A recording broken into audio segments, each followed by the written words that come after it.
Assalamualaikum warahmatullahi wabarakatuh. Okey, kita ke udara sekali lagi dalam rancangan Campus Live Talk. Hari ini hari Ahad 26 April 2020.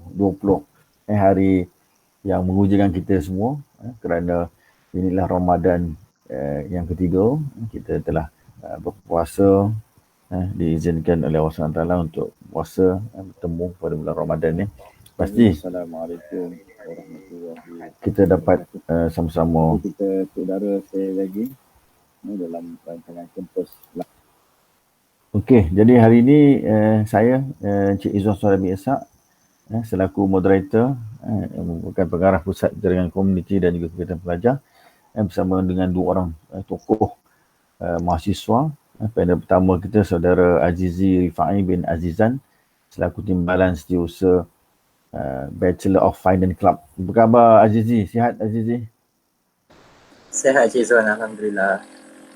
Sekarang kat mana ni? Di rumah? Sekarang saya di rumah dekat Johor. Oh, di Johor JDT lah ni, luaskan kuasamu dan juga kita JDT luaskan kuasa. bersama dengan rakan panel yang kedua, saudara Nur Arif Fikri bin Nur Azmi selaku Presiden Unicel Bowling Club. Apa khabar saudara Arif? Alhamdulillah baik. Alhamdulillah. Jadi rasanya tidak lengkap kalau saya tak perkenalkan secara latar belakang panel-panel yang akan berwacana dengan kita pada Campus Live Talk pada hari ini. Jadi mungkin secara ringkasnya saudara Aziz Rifai ini merupakan pelajar jurusan Bachelor of Finance sejak tahun 2018 sekarang dah tahun yang kedua. Sebelum ni merupakan alumni asasi pengurusan Unicel. Apa nama saudara Azizi, penerima derma siswa Unicel ke? Ya betul, saya penerima derma siswa.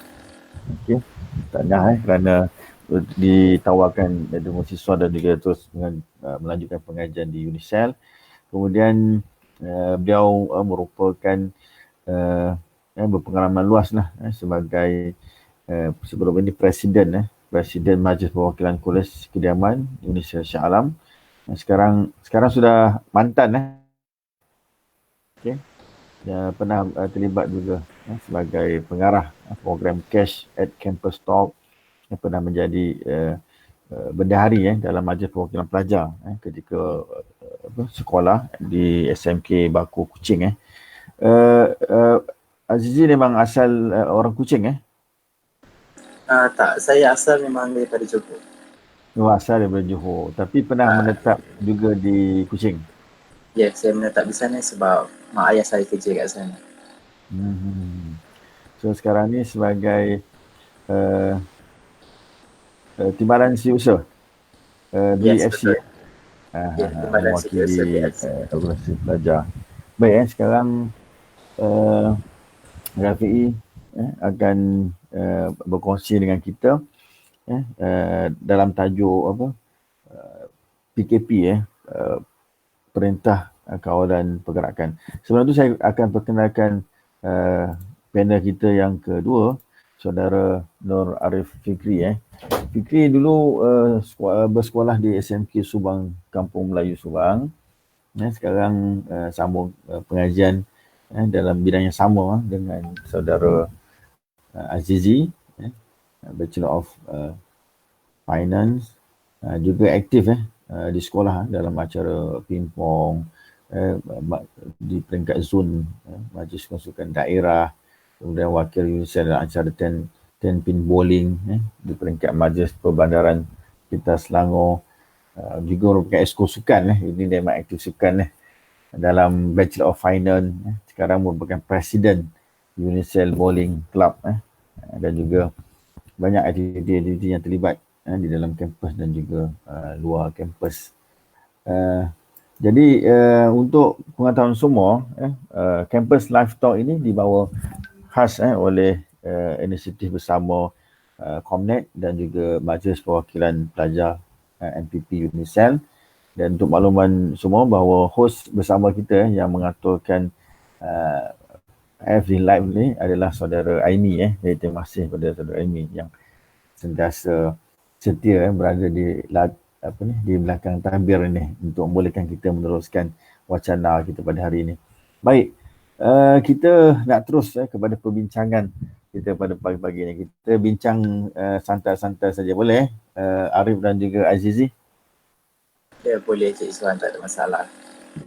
Jadi kita dah dimaklumkan oleh Perdana Menteri kita, Tan Sri Muhyiddin Yassin, apabila fenomena COVID-19 menjadi daripada epidemik kepada pandemik, dan dia menggusarkan penduduk dunia sehingga kerajaan Malaysia terpaksa mengambil satu keputusan dengan mengisytiharkan Perintah Kawalan Pergerakan PKP, dan kita sudah hampir lebih 1 bulan. Pada awal-awal mungkin kita rasa kaku, terkejut. Itu mungkin sebahagian orang rasa begitu, mungkin sebahagian orang lain rasa biasa. Kalau macam gamers, e-sport, itu memang mereka duduk di rumah main game. Jadi kebiasaan ini kebiasaan biasa bagi mereka. Jadi setiap orang ada pandangan yang berbeza. Jadi mungkin saudara panel yang pertama, kita nak tanya pada Azizi, apakah tanggapan Azizi bila pandemik COVID-19 ini disebarkan di seluruh sehingga mengancam negara kita, dan juga keputusan kerajaan Malaysia melaksanakan Perintah Kawalan Pergerakan ni. Apa first impression? Silakan. Okey, baiklah, terima kasih Cik Iswan. Okey, saya Azizi Fai, wakil daripada Bachelor of Finance Club selaku setiausaha. Okey, soalan yang pertama tadi ialah pandangan saya berkaitan pandemik COVID-19. Okey, pada mulanya memang kita semua rakyat Malaysia, memang saya sendiri as a student dekat Malaysia rasa terkejut apabila kita dengar satu pandemik yang baru, iaitu kes pertamanya iaitu di Wuhan. Bila kes ni berlaku, bila masuk di Malaysia, kita memang rasa lebih takut lah. Dan saya sendiri ketika itu saya sedang bercuti semester di kampung. So bila dengarnya pihak kerajaan mengumumkan PKP, iaitu pergerakan PKP, itu adalah satu inisiatif yang bagus daripada kerajaan, di mana dia dapat membendung lah daripada COVID-19 yang menyebab. Sebab COVID-19 ni adalah satu pandemik yang boleh tersebar dengan secara cepat, di mana kita tak ada, pihak WHO belum ada vaksin lagi untuk pandemik tersebut. Betul. Jadi maksudnya rasa gusar ke, rasa selesa ke sebab duduk berkurung kat rumah, tak boleh keluar? Adakah itu satu kebiasaan yang baru kepada saudara Azizi? Senang tak untuk terima keadaan tu? Ya, pada mulanya, pada minggu pertama, minggu kedua, fasa pertama tu memang saya sendiri memang susah nak terima, sebab yes, kita kena belajar secara online, kena buat kerja di rumah and belajar, kena ada adik-adik, ada family, biasanya study dekat campus, kat library dengan kawan-kawan. Tapi bila dah jadi macam ni, kita kena berada di rumah, tak boleh pergi ke mana-mana. So kalau macam nak keluar pun keluar seorang-seorang. So memang rasa terkejut, dan pada mula memang susah nak terima. Tapi bila dah fasa kedua dan fasa ketiga, dah lebih faham mengapa pihak kerajaan bertindak sedemikian, bolehlah diterima. Jadi kalau di kawasan Johor tu tiada masalah untuk keluar membeli barang-barang keperluan atau perlu beratur panjang. Ada tak berlaku keadaan panic buying sehingga barang keperluan terputus? Mungkin boleh kongsikan sedikit situasi pada awal-awal PKP dilaksanakan. Ya, setakat ni macam pada masa pertama saya sering ke bandar, iaitu saya berada di Kota Tinggi Johor, di mana Kota Tinggi Johor ni adalah zon hijau. Alhamdulillah zon hijau. Saya setiap minggu akan pergi ke bandar lah untuk membeli barangan dapur keperluan harian semula, sebab saya duduk di rumah makcik saya dan kakak saya. So, saya lah antara orang lelaki yang boleh ke bandar untuk beli barangan tersebut. Saya lihat suasana di bandar tidak adalah panik buying tu, tak ada, tapi cuma kebiasaannya memang adalah dekat supermarket tu berlangsung panjang untuk membeli barangan harian masing-masing. Tapi saya bertindak untuk pergi awal pagi lah, pukul 7 pagi saya akan pergi ke bandar beli barangan tersebut. Sebab bila PKP ni semua kedai diarahkan buka untuk pada jam 8 pagi kan. So saya akan gelap pagi lah untuk beli barangan tersebut bagi mengelakkan beratur panjang semua tu. Okey. Saudara Arif, bagaimana pula pengalaman minggu-minggu awal Perintah Kawalan Pergerakan ketika berada di Subang ketika diumumkan? Mungkin Arif boleh kongsikan sedikit. Betul. Okay. Masa first tu, dalam minggu pertama, minggu kedua, dia rasa macam tak adalah kekok sangat sebab time tu memang cuti SEM. So cuma yang kekok dia tu bila petang-petang, aku ni tidur je ke? Tak nak keluar ke? Jadi macam tu. Macam, berapa lama aku kena duduk kan? Jadi dah lama-lama benda tu jadi macam, lama pula duduk rumah ni. Macam tu lah. Dia sampai dia meronta-ronta nak keluar. Tapi kita faham lah sebab benda ni benda yang kita tak nampak. Benda-benda ni bukan benda yang kita nak. Penyakit-penyakit macam ni,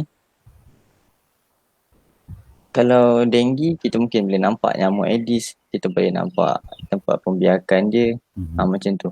Tapi kalau dengan COVID-19 ni, disebabkan pada minggu-minggu awal tu, so semua orang akan ada yang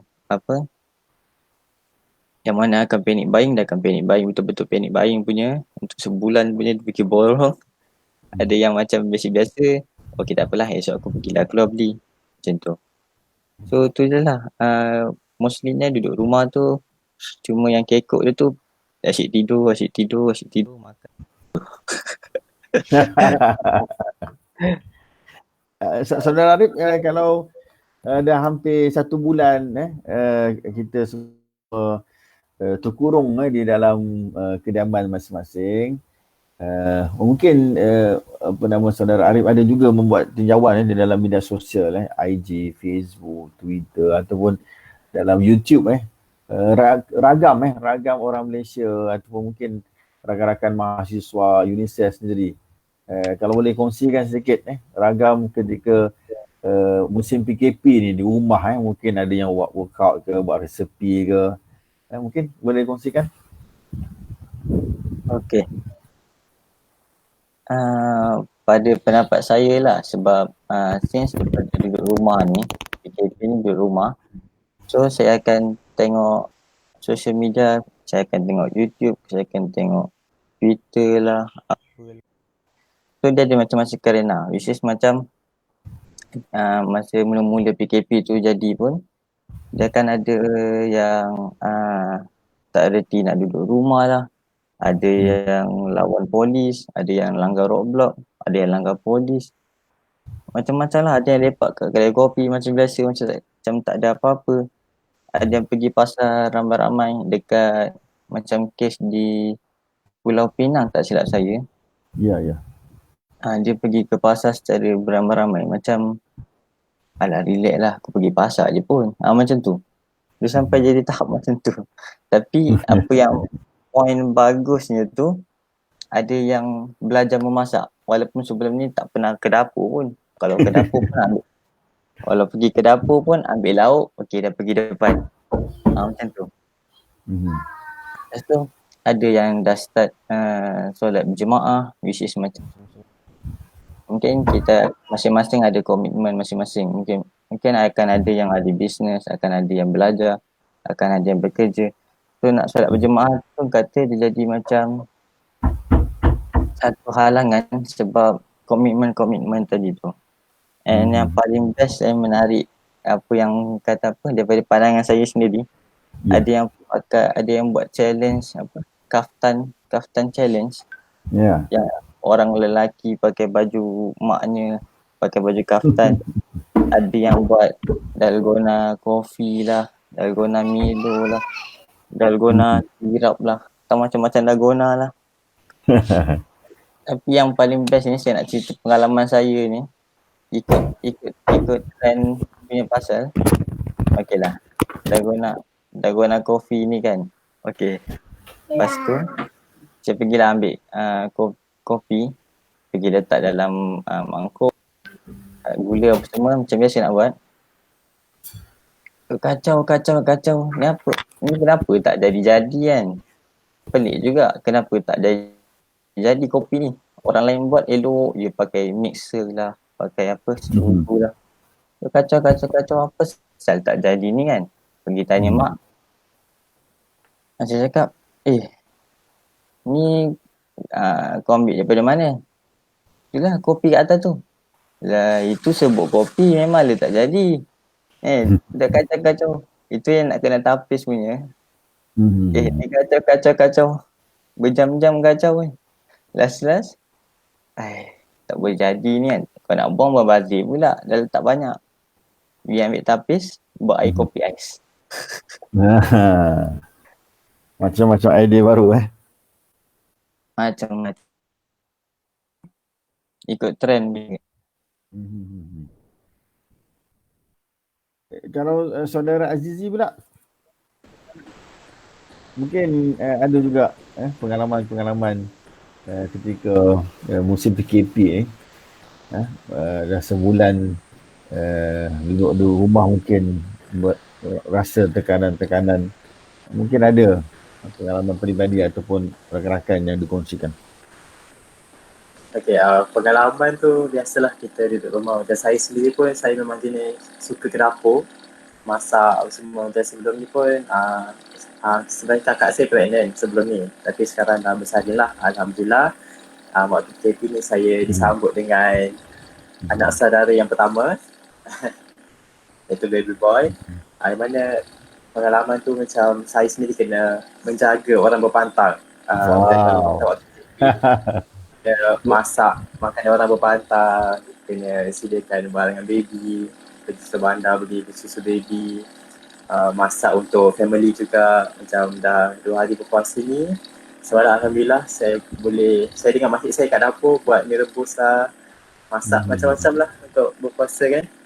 Sebab kita berada di kampung, suasana kita meriah, ramai-ramai walaupun duduk rumah je. Alhamdulillah lah. Menarik Azizi seorang mahasiswa tetapi membantu kakaknya berpantang bersama dengan makciknya, siap masak lagi Jadi saya ingat ini suatu perkongsian yang menarik yang mungkin boleh dicontohi oleh bakal suami sebab di Indonesia ni kita bukan saja mahasiswa beriman tetapi menantu idaman Jadi ini ciri-ciri yang kita rasa boleh menjadi rujukan oleh rakan-rakan siswa yang lain. Jadi tanggungjawab untuk menjaga rumah tangga ni bukan saja kepada siswi-siswi tetapi di kalangan siswa juga kena buat persiapan. Jadi ini adalah satu latihan perintah kawalan pergerakan. Kita duduk di rumah diam-diam merupakan satu pengalaman ataupun satu sekolah untuk kita mengasah kemarahan memasak, mengemah rumah dan sebagainya. Okey, baik. Disebabkan kedua-dua panel kita ni dalam jurusan kewangan, saya nak tanya sedikit berkaitan dengan soal ekonomi. Kita tahu apabila berlaku PKP, beberapa operasi syarikat terpaksa dicutikan, bahkan Unicell juga terpaksa semuanya bekerja di rumah. Tetapi kita tahu sebahagian operasi-operasi yang lain ada orang yang pendapatannya harian sekiranya sehari tidak bekerja maka terputus sumber pendapatannya. Jadi mungkin saudara Azizi boleh kongsikan pandangan dalam soal aspek ekonomi. Apa kesan PKP ni di dalam negara kita, dan juga mungkin kesan lockdown di peringkat antarabangsa juga memberi kesan yang besar kalau menurut beberapa pandangan penyelidik, bahawa kesan ini kesan yang paling besar pada sepanjang abad. Dengan Azizi. Ya betul Cik Izzuan. Seperti mana yang kita tahu, memang semualah seluruh dunia memang terkesan sebab wabak ni memang menyebar dekat seluruh dunia. Tapi kita tengok pada aspek Malaysia sendiri, kebanyakannya industri boleh ditutup kecuali perkara-perkara yang penting melibatkan negara sahaja yang boleh dibuka, seperti makanan, kesihatan, institusi juga ditutup untuk setakat ini lah. Macam ni memang terkesan pada semua masyarakat Malaysia, iaitu ada juga yang kerja harian, kalis pagi makan pagi dah tak boleh nak keluar, so tak ada makanan. Tapi Alhamdulillah pihak kerajaan bagi bantuan, perhati, dapat tampung sedikit demi sedikit. Tapi kira inisiatif kerajaan tu sangat bagus lah bagi saya, boleh membantu rakyat itu sendiri, iaitu kita tak tahu masing-masing punya kehidupan bagaimana. Azizi menerima bantuan Prihatin Nasional dia? Ya, saya terima untuk student lah. Oh, dapat apa bantuannya tu? 200 untuk student bulan 5 nanti. Bulan 5 lagi beberapa hari lah. Saya sedang menunggu. Macam apa ni? Semula memang akan terkesan lah, tapi bila perintah kawalan pergerakan ni diumumkan, ekonomi negara kita tak terputus, di mana masyarakat juga boleh keluar dengan limited time and limited kawasan lah untuk beli barang yang dapur, di mana kat situ sedikit demi sedikit dapat menampung pergerakan ekonomi negara kita. Itu saja. Baik jadi maksudnya bukan semua operasi rantaian bekalan kita dihentikan maksudnya ada yang strategik, yang berkepentingan, sumber makanan harus dibekalkan supaya capaian kepada bekalan-bekalan ini oleh rakyat Malaysia terus dapat boleh diakses. Jadi mungkin saudara Arif ada pandangan yang tersendiri, maksudnya pasca PKP ni, selepas PKP berakhir, kalau WHO menyarankan supaya berlaku 6 bulan ataupun 1 tahun lagi penjarakan sosial. Jadi adakah kita ni nanti kuliah-kuliah kita berterusan online mungkin dalam 6 bulan ke setahun lagi.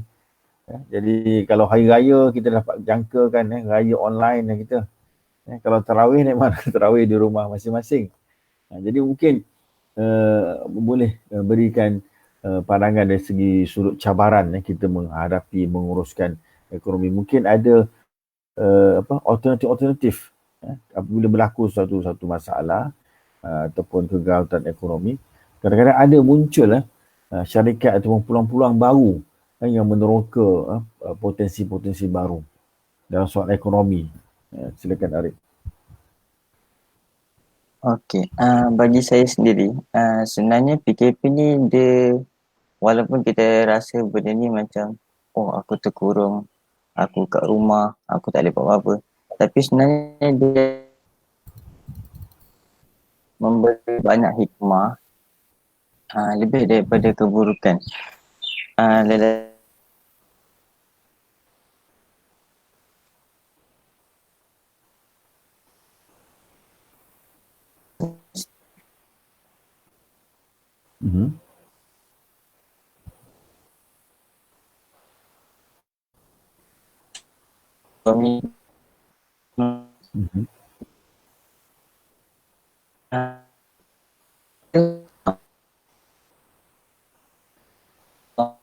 So diorang akan communicate by OWC, kita akan belajar by online. Lepas tu nanti meeting antara lecturer dia akan pakai online juga. So untuk peniaga pun ada yang dah start dengan register Foodpanda, which is macam food delivery lah, macam GrabFood, dah makan and so on.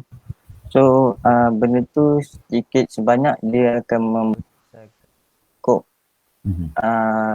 perniagaan diorang, which is macam mungkin sebelum ni nasi kukus Azraq dekat Seksyen 7 tu, dia punya target market dia mungkin di penduduk Seksyen 7 je.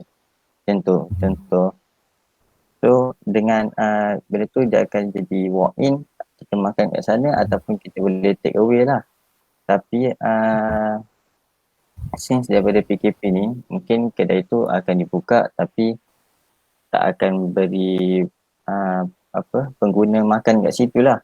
So dia akan nanti macam hari biasa dekat nasi kukus Azraq tu dia akan beratur panjang, betul tak? Dia akan ada orang untuk beratur makan kat sana. So time PKP ni mungkin akan ada satu barisan lagi, which is sebelah dia pula, barisan-barisan abang-abang pandang, abang GrabFood, abang-abang ni.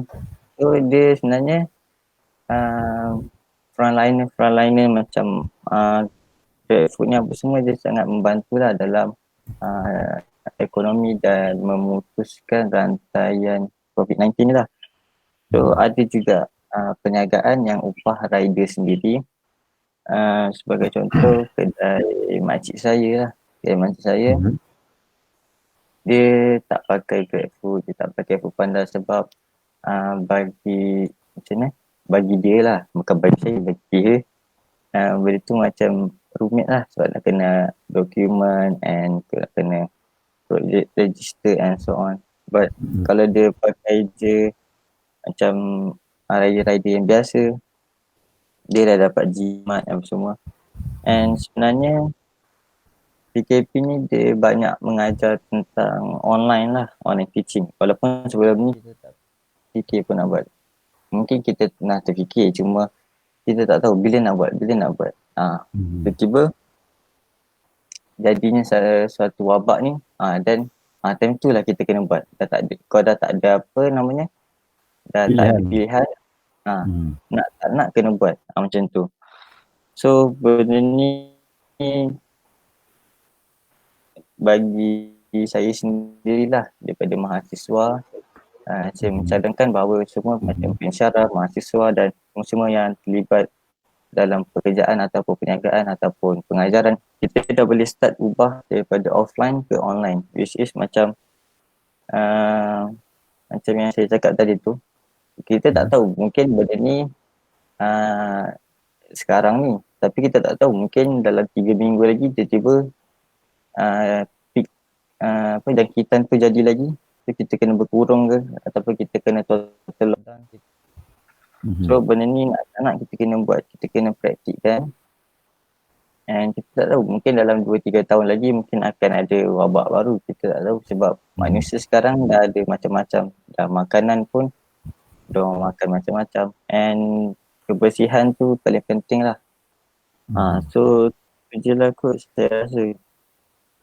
Baik betul lah. Jadi kalau Singapura sebelum ni yang terkena wabak COVID ni rendah tetapi bila beberapa hari yang lepas dilaporkan 900 satu hari, 1000 satu hari. Maksudnya risikonya besar dan kita tak tahu kalau di Malaysia ni ada kluster baru yang mungkin kita belum adakan saringan, mungkin ada risiko. Jadi yang kita jangkakan keadaan new normal ataupun kebiasaan baru ni masih lagi tidak jelas. Mungkin ada keadaan yang lebih teruk atau keadaan yang lebih baik, tetapi secara umumnya kita tahu bahawa semua dah ada cakna ataupun keprihatinan, pakai topeng muka, guna hand sanitizer, jaga kebersihan dan lain-lain. Jadi saya nak kembali kepada saudara Azizi. Saudara Azizi, kalau kita di peringkat media massa ataupun trending sekarang membicarakan tentang new normal di mana keadaan komunikasi ataupun interaksi dalam soal bisnes ataupun ekonomi ni agak terhad apabila pelaksanaan PKP ini berlaku. Jadi bagaimana masyarakat Malaysia, khususnya pelajar UNISEL menghadapi keadaan new normal, kebiasaan baru semasa PKP ataupun pasca PKP ni, mungkin 6 bulan ke setahun lagi. Bagaimana kamu punya pandangan? Okay, pandangan saya macam saya sendiri sebagai student yang masih belajar dekat UNISEL kena hadapi new normal tu seperti online learning. Macam kami setiap kelas kena order BC yang disediakan oleh pihak UNISEL sendiri. Macam sebelum ni memang kami tak pernah guna online learning macam tu. Ada yang guna Skype untuk kita webcam. Sebelum ni guna e-learning saja, e-learning di mana lecturer akan masukkan nota ataupun tutorial dalam tu saja. Tapi bila dah PKP dilaksanakan untuk kita menentang COVID-19 ni, kita kena hadapi new normal. Contoh macam online learning, work at home, macam Cik Izwan sendiri pun bekerja di rumah untuk UNISEL. Macam ayah saya pun bekerja di rumah. Semua orang akan bekerja di rumah untuk dengan kerja masing-masing. Dengan tu memang pada mulanya memang sukar untuk diterima. Macam saya belajar online learning, before memang tak pernah untuk online learning. Ada masalah internet connection lah, ada lecturer, macam saya sendiri lecturer tengah bagi lecture ni, tiba-tiba internet connection lost. Lepas tu dah memang lost lah time tu. So lepas terpaksa lah tanya kepada kawan-kawan apa yang madam cakap tadi, apa yang saya cakap tadi, kena catch up balik lah. Pada mulanya memang sukar lah untuk benda tu, tapi bila dah hari demi hari, minggu demi minggu, kita boleh terima benda tu. Tapi inisiatif sendirilah untuk kita belajar benda tu, untuk macam notes tu kita kena rajin membaca.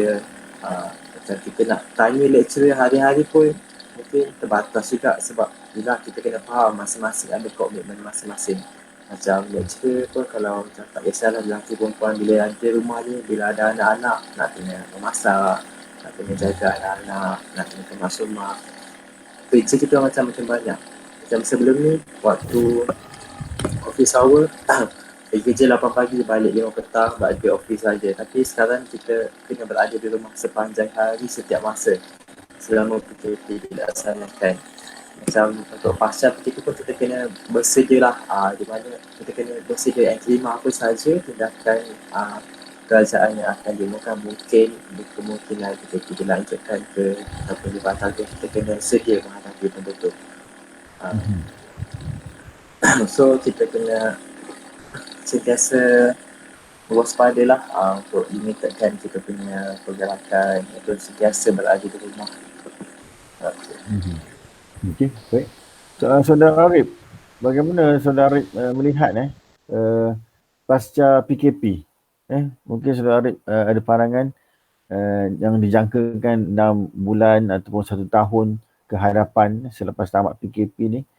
Bagaimana situasi ataupun keadaan yang boleh digambarkan oleh saudara Arif dalam konteks sebagai mahasiswa dan juga mungkin sebagai rakyat Malaysia lah, dalam konteks nanti akan tamat pengajian, akan mula bekerjaya. Jadi adakah nanti dibayangkan kerjaya itu hanya duduk di rumah, semuanya jumpa klien online ataupun buat sesi temu duga secara online? Bagaimana pandangan saudara Arif?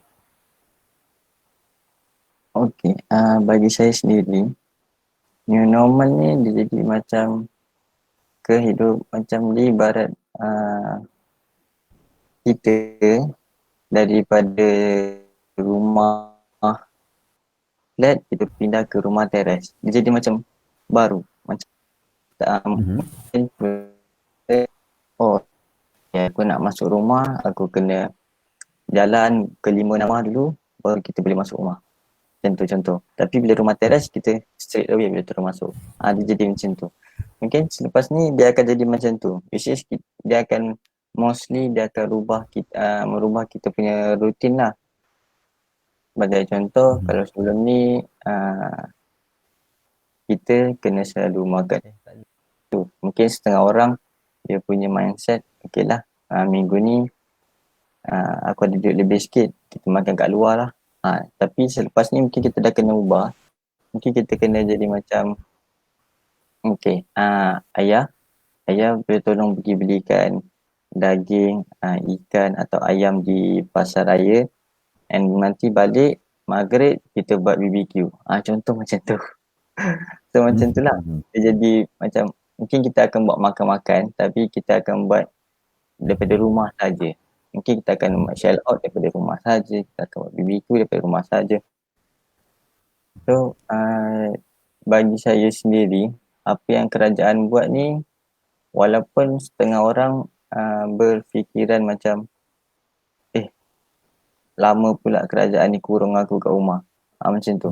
Tapi sebenarnya benda ni kerajaan dah fikir masa-masa, bincang dengan kabinet yang lain, which is dia tak nak jadi macam dekat Itali yang sampai terlampau banyak sampai dia tak tahu nak pilih yang mana satu yang nak diselamatkan, which is macam dekat Itali sendiri dia punya jangka hayat umur dia akan ada yang 80 tahun, 90 tahun yang kena COVID-19. So instead dia nak selamatkan yang 90 tahun, 80 tahun, baik dia selamatkan yang 20 tahun. Macam tu. So sebenarnya apa yang kerajaan buat ni kita pun tak tahu sampai bila, which is macam ada ura-ura, ada yang keluar berita hari tu mengatakan bahawa 6 bulan sehingga 1 tahun tak boleh berhimpun, sebagai contoh lah. Benda tu sebenarnya efeknya sangat besar, which is kepada orang-orang yang macam mungkin dia dah plan, okay, aku dah tunang tahun lepas, tahun ni aku nak kahwin bulan 8 contoh.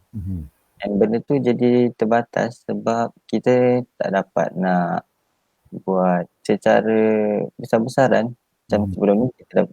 Kita dah book dewan apa semua, and benda tu terpaksa nak tak nak aku kena cancel juga, macam tu. Mungkin lepas ni kena buat kahwin online, macam ada 2-3 hari lepas kot yang dia keluar yang terbaru, yang first.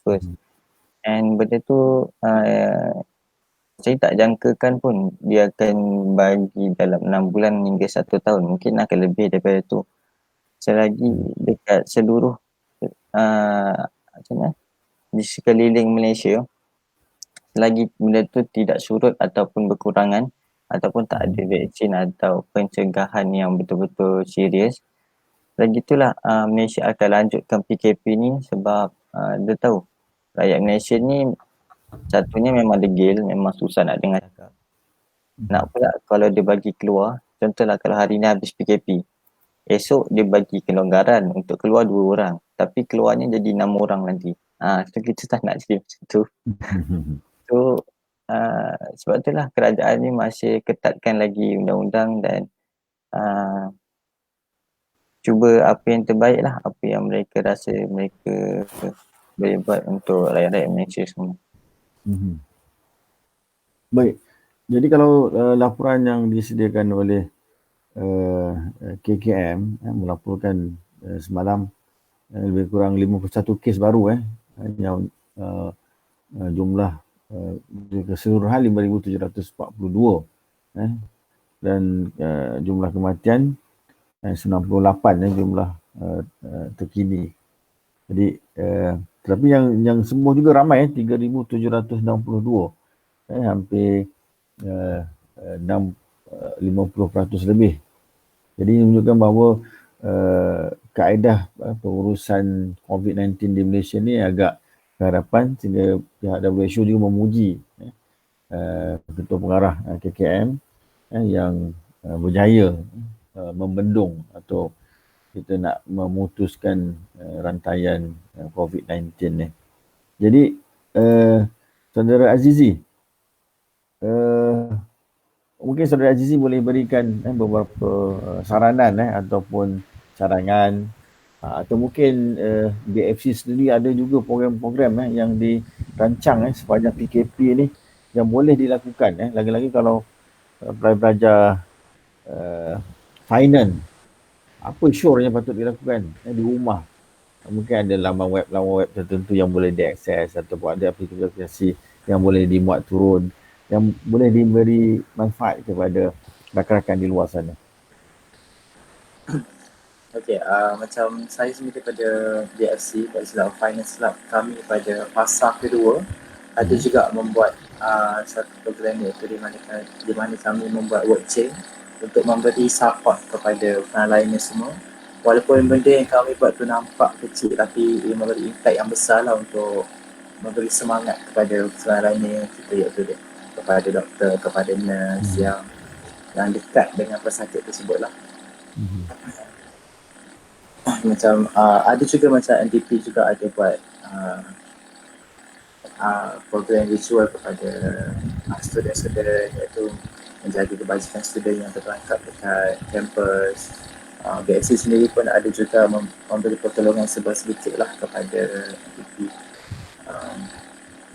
Kalau macam saya sendiri, saya suka pada waktu PKP ni, saya suka memasak lah. Saya akan download application memasak, tengok resepi macam mana, akan melayari laman web. Dan saya juga membantu adik saya untuk workout. Macam dia sekolah sukan untuk sekolah sukan, mana waktu PKP ni coach diorang akan suruh dia buat satu video lah, video untuk workout dekat rumah lah, tak kisahlah kat lama rumah ke dalam rumah kan, yang ada video untuk submit everyday lah.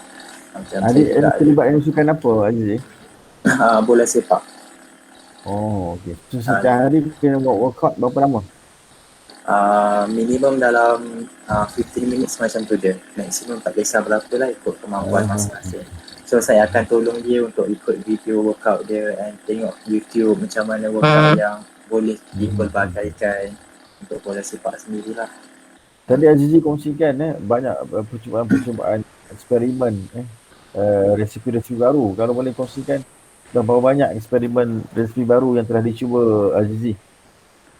Resipi baru tu mungkin saya kadang-kadang saya juga ada suka buka Twitter, buka Facebook, Instagram, tengok resipi-resipi yang diorang kongsikan dalam tu. So saya cubalah, saya berdua dengan adik saya ke, dengan kakak saya ke, dengan cousin saya dekat dapur, cubalah resipi tersebut. Alhamdulillah lah, boleh dimakan lah, kenyang, tak adalah rasa teruk mana. Contoh resipi apa Azizi? Contohnya macam apa tu saya buat, dekat Facebook saya tengok ada ayam. Saya tak ingat nama dia apa, tapi ayam tu dimasak dengan kicap, dengan sos tiram, dengan cili sikit. Dia macam rasa tu macam rasa masak kicap Jawa yang pedas lah. Eloklah kita dengan lidah Melayu ni sukakan pedas. Selera lah time tu makan. Oh, menarik. Ada lagi saran-saran lain ataupun perkongsian yang nak diberikan? Rasanya itu sajalah. Itu saja. Okey, baik. Saudara Arif, mungkin saudara Arif juga ada eksperimen yang cuba dilakukan di rumah, sama ada workout ataupun resipi-resipi baru atau download game-game baru. Mungkin Arif boleh kongsikan sepanjang PKP ni, Arif sendiri yang boleh dijadikan contoh pada rakan-rakan lain. Okey, saya sendiri tak adalah nak kata mencuba resepi baru masakan atau macam mana. Saya memasak ke apa ke. Sebab mak saya kat rumah kan, dia memang nak buat. So kita tak boleh nak kacau lah. Nanti dia marah kita pula. So kita buat air. Betul. Memang ada keadaan tertentu. Orang dapur ni dia tak kasih. Kita nak tolong tapi dia tak nak bagi kita. Tersalah potong, tersalah tumbuk memang ada macam tu So saya buatlah benda lain. Saya buat dessert ke, saya buat air ke. But yang paling saya suka buat is cabang ang. So okay, yang cabang ang ke apa tak namanya, lebih kurang macam tu lah, yang ada susu macam rasa vanila sikit, ada selasih, ada cincau, yang makan dengan ais apa semua tu. Muka puasa lah kita sorry lah. Cerita pula. Itu lepas tu ada cheese coat, ada kek batik. Benda-benda macam tu siapa nak tahu nanti boleh PM lah. Nanti kita boleh WhatsApp. Lepas tu nak boleh bagi resipi apa semua. And benda-benda lah. Kalau memasak bab lauk macam tu tak kot. Tapi mak saya ada try buat murtabak semalam. Lepas tu apa lagi dia buat? Pizza. Lagi dah macam-macam lah. Macam-macam Pelita pun ada. kan dah macam dekat kedai dah. Nasib baik lah barang dia beli banyak. So dia tak ada lah bising sangat. So pergi kedai ke apa ke. Arif, ada rakan-rakan daripada Facebook bertanya, apa contoh sukan yang boleh buat dalam rumah? Daripada saudari Aina. Kalau mungkin Arif juga hari-hari bersenam kat rumah.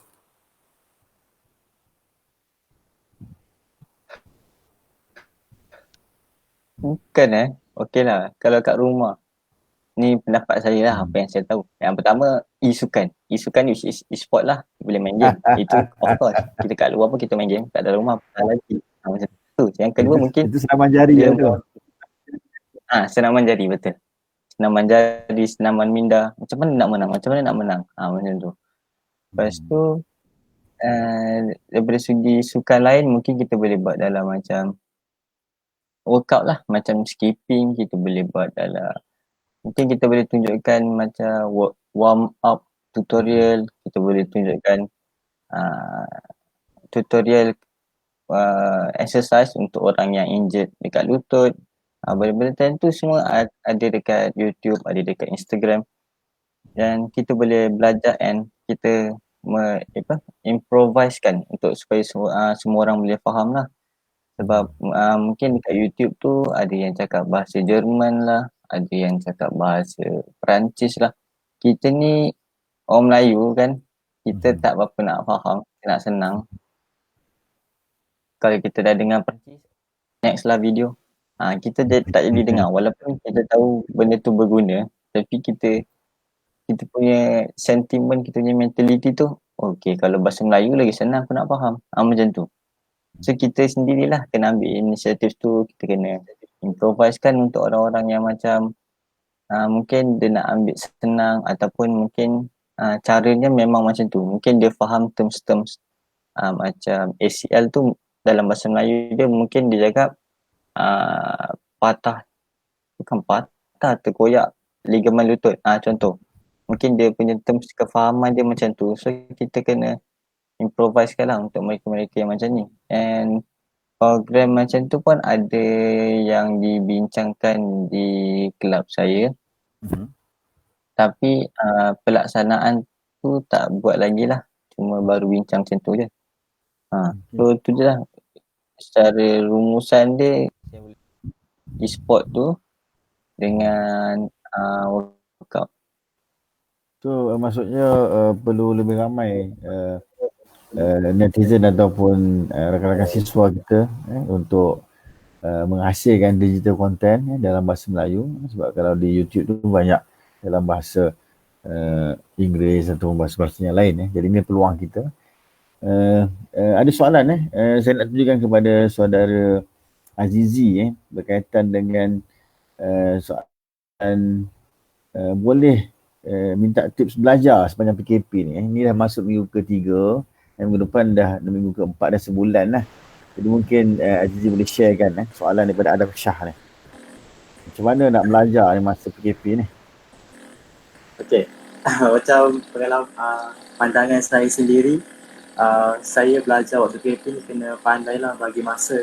Sebab kita di rumah, kita kena tolong parents, kena tolong adik-adik, kena buat kerja rumah semua. So bila waktu kelas tu memang kena masuk kelas on time.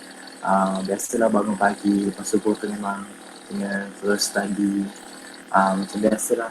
Macam saya biasanya waktu kelas PKP, contoh kalau macam kelas tu 3 jam, kalau kelas dismiss awal maybe sejam setengah, lagi sejam setengah tu saya akan gunakan untuk buat assignment. So waktu kelas 3 jam tu memang akan digunakan sehabis baik lah. Sebab bila habis kelas tu kita ada perkara lain untuk kita buat. Sebab kita kat rumah macam-macam kita buat. Macam sebelum ni kita dekat campus, balik rumah sewa, dah tak ada buat apa-apa, balik baring lah, tidur apa semua kan. Sebab kita tak ada buat apa-apa kat rumah. buat dengan kawan-kawan, kita main game, makan, balik sembang, tidur. Lepas kelas kalau ada petang, kalau ada kelas, pergi kelas lagi. Dah habis settle assignment dekat campus, balik rumah, rehatlah. Kalau masa kat rumah ni memang akan gunakan akan gunakan masa kelas tu sehabis baik lah untuk kita buat assignment apa semua kan. Juga komunikasi secara jarak jauh lah, online dengan rakan-rakan. Kalau kita tak faham apa semua, kita kena sentiasa bertanya. Walaupun soalan tu mungkin bagi kita sangat simple, tapi tak ada masalah untuk kita bertanya untuk minta confirmation. Sebab kita jauh, kita tak ada siapa-siapa nak tanya. Kita nak tanya parents tak tahu apa bidang yang kita belajar. Nak tanya kakak pun tak tahu apa bidang kita belajar. So memang nak tak nak memang kena tanya rakan-rakan je lah, melalui WhatsApp ke Telegram ke Skype dan sebagainya lah. Dan juga lecturer kita boleh bertanya. Sebab yes, kita jarak jauh memang tak boleh nak tanya, nak berjumpa. Macam saya sendiri pun buat assignment dengan maybe dengan group yang baru, so kita tak kenal each other. Memang tak pernah, sebelum ni tak pernah jumpa, tiba-tiba dalam grup WhatsApp kena bincang and discuss assignment. So benda tu memang nak kena adapt mereka macam agak sukar lah. Tapi kita sendiri sebagai student, kita kena secara profesional untuk melakukan semua benda tu. Itu sahaja tip mungkin yang dapat saya kongsikan kepada rakan-rakan mahasiswa. Okey, saudara Arif ada Nur Ashikin tanya soalan tentang aktiviti semasa PKP, seperti ramai yang terkejar-kejar nak memasak, nak buat kuih. Lepas itu kita juga perlu berjimat dan bahan-bahan dapur seperti telur, roti dan sebagainya. Ini soalan juga atau pandangan Ini macam pandangan. Kita apa? Saya nak tanya kepada saudara Arif. Saudara Arif, sebelum masuk ke UNICEF ni ambil STPM dulu atau diploma? Saya daripada SPM. Lepas dapat result tu saya masuk kepada foundation lah, sama seperti Aziz. Oh, asasi juga sama macam Aziz. So penerima mahasiswa juga lah Arif. Betul. Mungkin Arif boleh kongsikan ketika waktu sekarang ni adik-adik lepasan SPM, mungkin lepasan SPM dan juga diploma sedang mencari ruang dan peluang untuk sambung pengajian di peringkat lebih tinggi. Jadi mungkin Arif boleh kongsikan kenapa Arif memilih UNICEF dan juga macam mana pengalaman belajar UNICEF ni yang boleh menjadi tarikan dan juga perkongsian kepada rakan-rakan di luar sana. Okey. Bagi saya sendiri, UNICEF ni saya secara jujurnya lah, kalau time saya SPM, time saya di sekolah menengah, saya hanya tahu UNICEF. Okey, macam tu. Dia setakat tahu pada nama lah, sebab dia tak begitu banyak franchise macam UiTM and so on. But sikit demi sikit saya tahu pasal UNICEF ni sebab abang saya ialah graduan daripada UNICEF sendiri. This is dia ambil daripada degree of accounting lah. So daripada situ UNICEF ni dia jadi macam satu pilihan alternatif in case kalau kita sendiri tak tahu kita nak pilih apa. Sebagai contoh, saya daripada SPM, subjek elektif lah, subjek pilihan yang saya ambil ialah sains pertanian, biologi, kimia dengan admat. So dekat situ kita dah tahu dah bercampur bau kan dia punya tu subjek. So bagi saya sendiri macam aku dekat sains pertanian ni aku tak boleh go, dekat fizik aku tak boleh go, dekat kimia aku tak boleh go. So kata sains tulen ni jauh sekali lah, macam tu. So bagi saya sendiri, saya pun keliru sampai tak tahu nak masuk mana. Kata ada sampai satu masa tu dekat UPU online yang kita kena beli nombor dekat BSN tu. saya punya keliru tu sampai saya apply untuk UiTM and UPM and so on. Tapi subjek ataupun course sains komputer, which is dah luar daripada bidang. So dah lepas apply tu bos saya terfikir macam kan kalau aku apply aku dah lah tak ada apa-apa sertifikat ke, tak ada ke. So macam mana orang nak ambil macam tu. So memang tak dapat lah, tak payah nak mengharapkan. So mak saya sendiri dah cadangkan masuk Unicell, ambil account ke, and benda tu kita punya perancangan kan, kita nak account, kita nak bagian kiri-kiri lah bagian account macam tu. Tapi mak saya cakap ni ada asasi, kau masuk asasi lah. Saya dengan setahun lah sebab saya tak tahu kan asasi tu macam mana, sama ke tak sama ke dengan matrik. Tapi bila saya dah masuk dia jadi macam serius lah, dia jadi macam tu.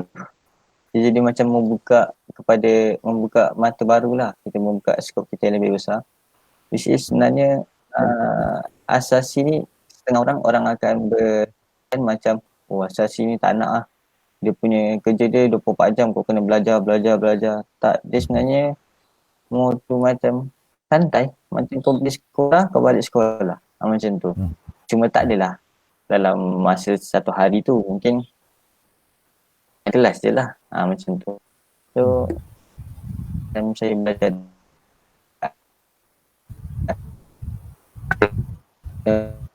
so kalau aku lulus sekolah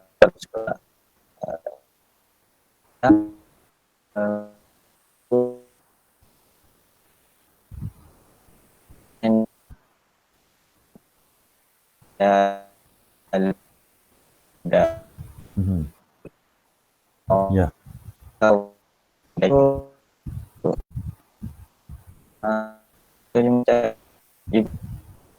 pun dia boleh ambil kau. Benda tu senang je. Apa yang diajarkan oleh Nisa sendiri pun dengan sila, but we make it hard. Maksudnya bukan senang, kerana kita nak buat susah. Kita orang yang tengok ni lah yang keliru. Untuk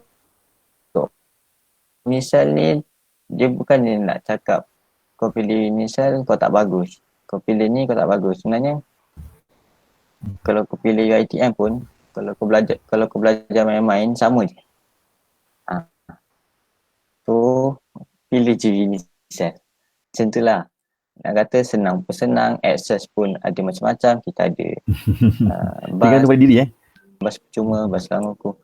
And benda tu sedikit sebanyak boleh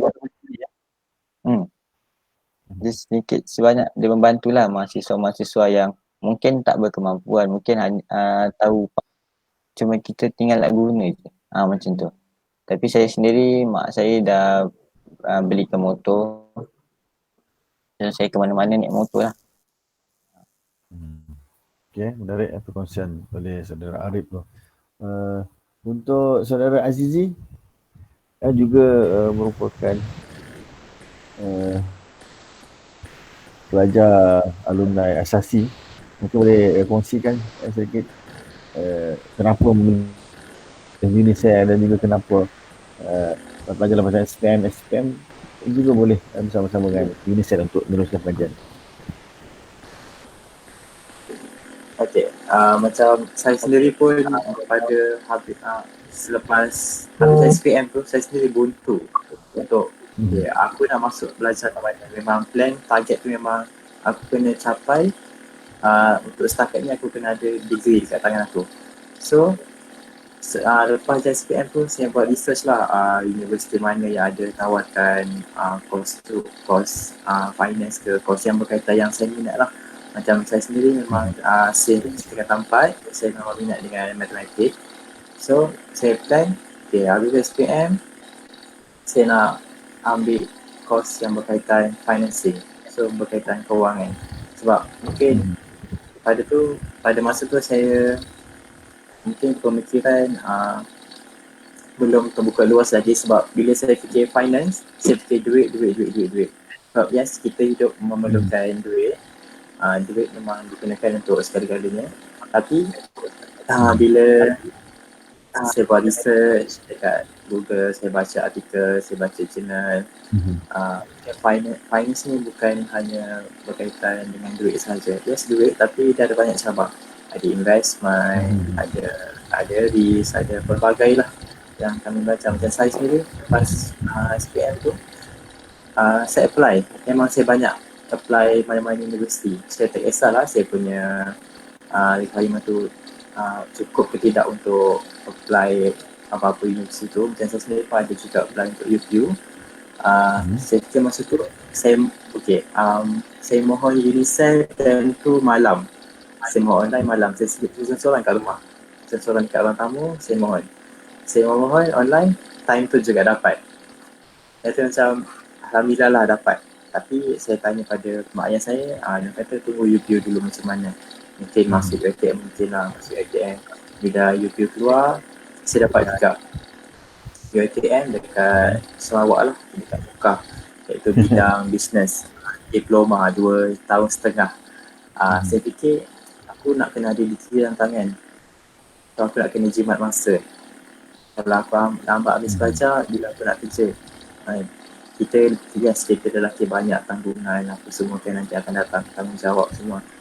So bila mohon UNICEF, alhamdulillah dapat asasi selama setahun. So dekat situ saya dah boleh jimat dalam masa setahun setengah. Kalau saya ambil course yang 2 tahun setengah atau apa kan, so saya akan jimat setahun setengah. So alhamdulillah hari pertama jejak kaki ke UNICEF, memang yes, kita akan rasa lain lah kita sebagai seorang pelajar IPT. Dan pada masa tu macam yang rasa gembira lah kan nak masuk universiti tu. Apalagi bila kita masuk UNICEF, ayah saya juga memang dia war-warkan saya lah untuk masuk UNICEF lah. Di mana sebab UNICEF ni menawarkan yuran yang agak rendah, dan pada masa tu alhamdulillah saya dapat ada mahasiswa. Foundation saya memang free, tak payah bayar apa-apa. So saya boleh jimat kat situ lah. Macam degree pun kalau nak compare to IPTS yang lain, macam UNICEF memang antara IPT yang kos rendah lah. Walaupun kos rendah, tapi dia punya situasi belajar dia, facilities dia memang semuanya lengkap. Kualiti pun alhamdulillah lengkap. Dan saya juga ada buat research di mana graduan-graduan daripada UNICEF, mostly daripada mereka memang alhamdulillah dapat kerja lah. Macam sebab UNICEF bukan hanya tekankan pada belajar dalam kelas sahaja, tapi juga tekankan pada kurikulum kita, pengalaman kita, masa mana kita nak berinteraksi dengan orang-orang luar. Sebab waktu belajar pun kita akan ada buat berbagai program dengan masyarakat, dengan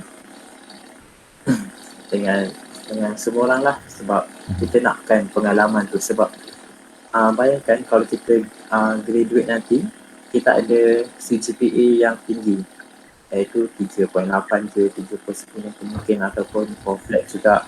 Tapi dalam kita punya negeri tu tak ada skill.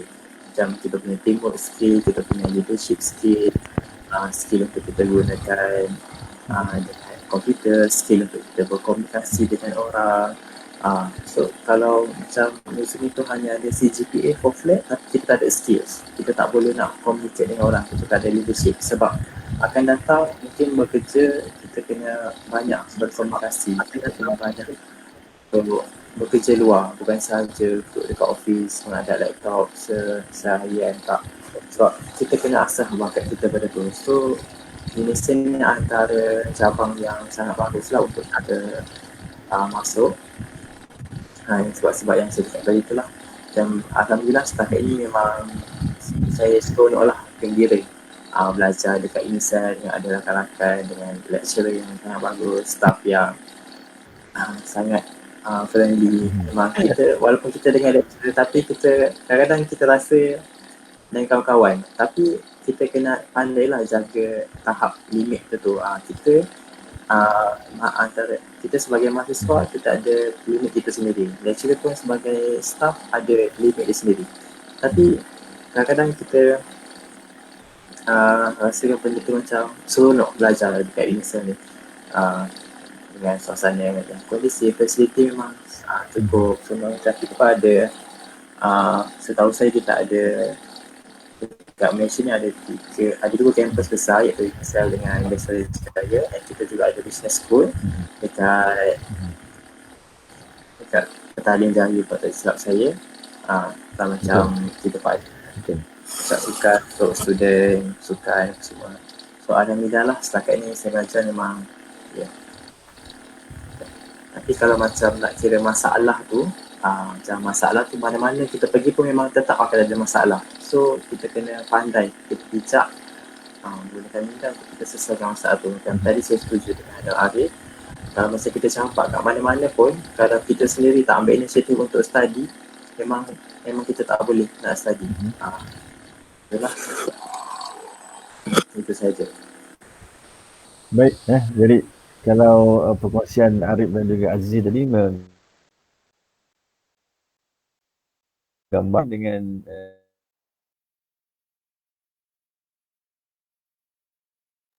tawaran yang lebih kepada belajar untuk memberi tumpuan kepada akademik, pada sama juga dalam bidang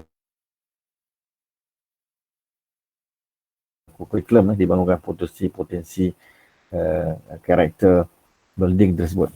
Jadi saya ingat maklumat lanjut untuk mendapatkan kemasukan ke UNISA boleh masuk dalam www.unisa.edu.my tentang tajuk perintah kawalan pergerakan ni, dan juga nasihat kepada rakan-rakan di luar sana.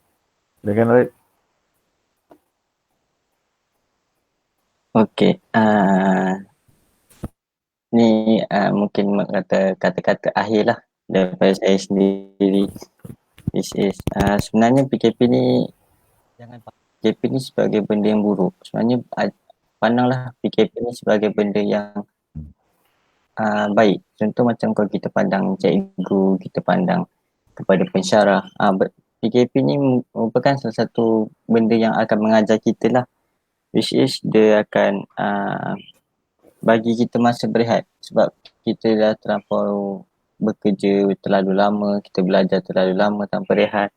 And PKP ni sendiri pun merapatkan hubungan keluarga, which is mungkin akan ada yang macam sebulan sekali baru balik, ataupun mungkin 2 bulan sekali baru balik, baru berkesempatan untuk balik lah. Maksud saya macam tu. And mungkin banyak aktiviti boleh buat di rumah, macam tolong masak ke atau menghias rumah ke, sebab time ni je nak berkumpul, macam tu. Lepas tu, and sebenarnya apa yang jadi COVID-19 ni apa semua sebenarnya mengajar kita betapa pentingnya kebersihan diri dan makanan itu sendiri, which is kalau kita makan benda-benda yang baik, dia akan merubah kita jadi dia akan membentuk kita jadi yang lebih baik lah. Tapi kalau kita makan benda-benda yang haram, benda-benda yang dapat daripada sumber yang tak halal, mungkin benda tu akan efek kita dekat future nantilah. So sebagai kata nasihat dan saranan kepada mahasiswa-mahasiswi di sana, di luar sana, first sekali jangan sebar berita palsu. Which is kita dah nampak beberapa orang atau berpuluh orang kot yang menyebarkan berita palsu, ditahan, direman dan dimasukkan ke dalam penjara semua. So kita jangan berikan masa sebagai mahasiswa untuk belajar, kita habiskan masa dekat situ pula. macam dalam penjara, dekat mahkamah. So tak nak lah jadi macam tu kat kawan-kawan saya ke atau mahasiswa-mahasiswi yang lain. So kalau boleh jangan keluar sesuka hati, which is kita dah tahu kerajaan kata duduk rumah, stay at home, jangan ke mana, jangan ke sana ke sini lah. So kita nak tak nak, kita kena ikut lah sebab benda tu untuk kebaikan kita kan. So yang paling penting sekali, amalkan social distancing 1 meter antara orang and sentiasa basuh tangan dengan sabun and hand sanitizer. Lepas tu kalau buat yang pergi ke pasar atau orang-orang yang pergi ke kedai-kedai untuk membeli barang, pakai mask and kalau boleh pakai glove and itulah hand sanitizer tu. So whatever it is, kita kena bantu kerajaan sebab kerajaan nak bantu kita. So kata apa, tanda pagar, stay at home, kita mesti menang, duduk rumah jangan lari. Okey, terima kasih pada Okey dah. Arif saudara Azizi, 30 saat rumusan daripada topik perbincangan kita. Okay, tak lain tak bukan itulah, memang kita semua rakyat Malaysia jangan degil lah. Semua orang kat Malaysia ni memang tak boleh degil, memang kena duduk je dekat rumah. Kalau nak keluar pun kalau boleh tak payahlah nak pergi ke bandar sangat, pergilah ke kedai-kedai yang berdekatan dengan rumah saja. Nak beli barang-barang makan apa, makan je lah apa yang ada dekat rumah tu. Kalau masa kita nak cuba resipi baru pun, kita try lah untuk guna apa saja yang ada kat rumah tu. And yes, kita kena sentiasa jaga kebersihan diri kita, kena kerap mandi. Kalau macam pergi keluar, balik rumah terus mandi, jangan nak salam dengan adik keluarga kalau dah keluar tu. Baju tu terus basuh, nak keluar kena pakai mask, kena pakai hand sanitizer. Kena sentiasalah jaga kebersihan diri. Rasanya tu saja kot. Macam okey, baik. stay at home, jangan nak keluar dan balik. Ya. Terima kasih kepada Azizi dan kepada saudara Arif yang telah buat perkongsian tentang pandangan yang berkaitan dengan tema topik perbincangan kita, perintah pergerakan. Jadi kita harapkan PKP ini